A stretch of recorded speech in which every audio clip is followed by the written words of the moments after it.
peringatan untuk Joko Widodo.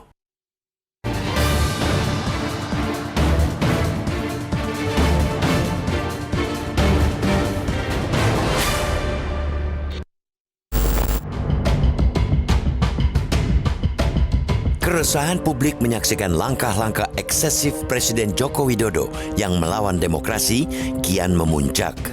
Keresahan itu berhimpun dengan kegeraman dan amarah. Marah karena semakin diingatkan, tindak tanduk Joko Widodo malah semakin terlihat dalam upaya menekuk-nekuk demokrasi. Kekerasan hati Presiden kiranya membuat beragam kritik belum bisa menyentuh hati Presiden. Ia terlihat tidak mempan disindir, tak memedulikan peringatan. Joko Widodo sejak awal diberi nasihat agar tak memaksakan anaknya masuk sebagai kandidat dalam Pilpres 2024, tapi ia seperti tidak memedulikannya. Joko Widodo disindir sedang membangun jejaring dinasti di kancah politik nasional, tapi ia bergeming memilih tak mendengar sindiran itu.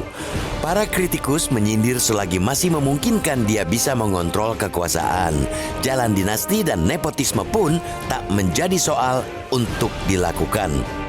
Lalu Presiden Joko Widodo juga berkali-kali diingatkan supaya tetap bersikap netral dalam pemilu 2024 sesuai dengan kapasitasnya sebagai kepala negara.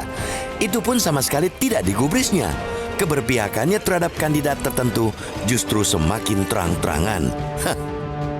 Ketidaknetralan itu bahkan tak malu ia pertontonkan di hadapan publik lewat manuver dan akrobat-akrobat politik yang dibungkus dalam kunjungan kerja Presiden, program pemberian bansos, dan sejenisnya.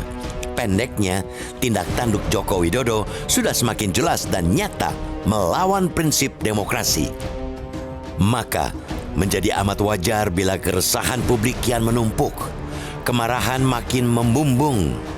Tak hanya masyarakat sipil pada umumnya, para pakar, tokoh bangsa, rohaniwan, ulama, sivitas akademika kampus, dan aktivis pro-demokrasi pun sudah mulai bergerak. Mereka sudah dalam satu keputusan bahwa perilaku Presiden telah merusak demokrasi dan tak boleh lagi didiamkan. Mereka mendesak Joko Widodo kembali kepada kesejatian demokrasi, sebuah prinsip yang sejak awal didesain untuk mengunggulkan kepentingan rakyat, bukan untuk memenuhi ambisi kekuasaan satu orang dan kelompoknya. Bagaimanapun, kekuasaan, apalagi yang dilahirkan dari rahim demokrasi, harus dikritisi. Tak boleh kekuasaan dibiarkan berjalan tanpa kontrol. Tanpa kontrol, tanpa pengawasan, penguasa dapat bertindak semena-mena sekaligus memupuk mental otoriter.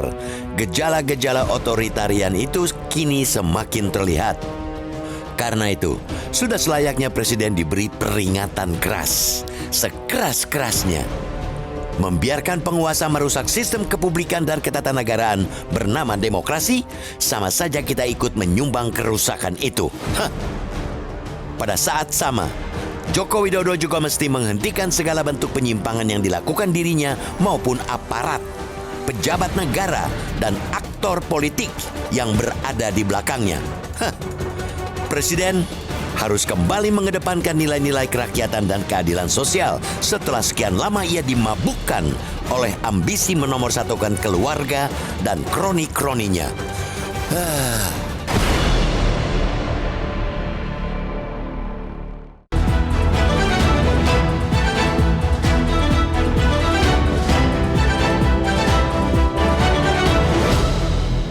Jelajahi cara baru mendapatkan informasi. Download Metro TV Extend sekarang.